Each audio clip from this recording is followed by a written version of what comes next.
मराठी वर्षातला हा शेवटचा सण म्हणजेच होळीचा सण। फाल्गुन पौर्णिमेला साजरा केला जाणारा हा सण याला होळी म्हणतात।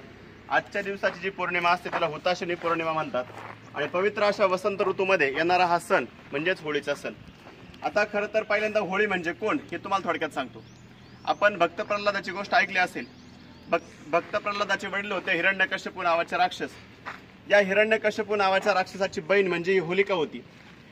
हिरण्यकश्यपूचं म्हणणं होतं की माझ्या राज्यामध्ये कुणी देवाचं नाव घ्यायचं नाही आणि भक्त प्रल्हाद त्या ठिकाणी नारायण नारायण नाव त्या ठिकाणी घ्यायचे आणि म्हणून त्याला विरोध म्हणून या हिरण्यकश्यपूने भक्त प्रल्हादाला मारण्याचे बरेचसे प्रयत्न केले। त्यातलाच एक प्रयत्न म्हणजे होलिका। ही होलिका स्वतः त्या भक्त प्रल्हादाला मांडीवरती घेऊन एका जाळामध्ये बसली होती।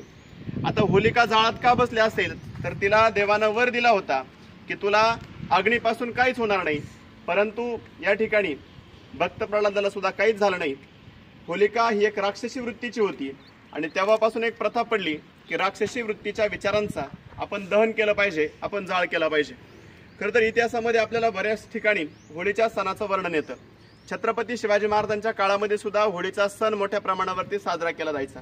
आजही आपण स्वराज्याची राजधानी किल्ले रायगडावरती जर गेलो तर त्या ठिकाणी आपल्याला होळीचा माळ दिसतो।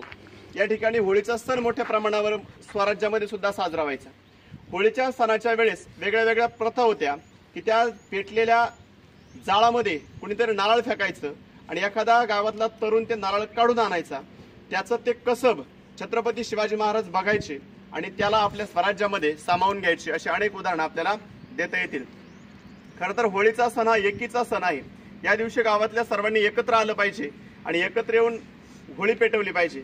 खरं तर होळी नेमकी पेटवायची कशाची तर आपल्या मनामध्ये जे काही वाईट विचार आहेत, राग आहेत, मत्सर आहेत, द्वेष आहेत हे या दिवशी आपण जाळायचे असतात आणि येणाऱ्या नवीन वर्षामध्ये म्हणजेच आपलं नवीन वर्ष अजून 15 दिवसांनी सुरू होईल, बरोबर ना।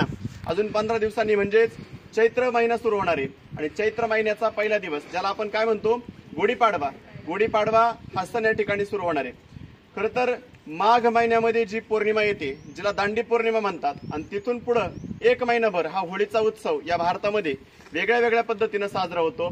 दांडी पौर्णिमेनंतर हुताशनी पौर्णिमा म्हणजेच फाल्गुन महिन्यातली पौर्णिमा आणि या पौर्णिमेला होळीचा सण होतो आणि यानंतर फक्त 15 दिवसांनी म्हणजेच येणारी अमावस्या हा फाल्गुन महिन्याचा शेवटचा दिवस, मराठी वर्षाचा शेवटचा दिवस आणि तिथून पुढे नवीन वर्ष सुरू होतं ते म्हणजे गुढीपाडव्याला। तर विद्यार्थी मित्रांनो, आजही आपण आपल्या कैलासवासी NB जाधव माध्यमिक विद्यालयाच्या प्रांगणामध्ये ही होळी या ठिकाणी साजरी करत आहोत। खरं तर होळीमध्ये लाकडं जाळायची की गोवऱ्या जाळायच्या यापेक्षा होळीमध्ये आपल्या मनातले वाईट विचार खऱ्या अर्थाने आपण जाळले पाहिजे। जो काही आपल्या मनात आळस आहे, सकाळी आपण लवकर उठत नाही, अभ्यास करत नाही, या आळसाच्या गोष्टी आपण या होळीमध्ये जाळल्या पाहिजे। इतरांबद्दल जो काही आपल्या मनामध्ये राग आहे, द्वेष आहे, मत्सर आहे हे सुद्धा आपण या होळीच्या निमित्तानं जाळले पाहिजे। तरच खऱ्या अर्थानं आपल्या आयुष्यामध्ये होळी साजरे झाल्याशिवाय राहणार नाही।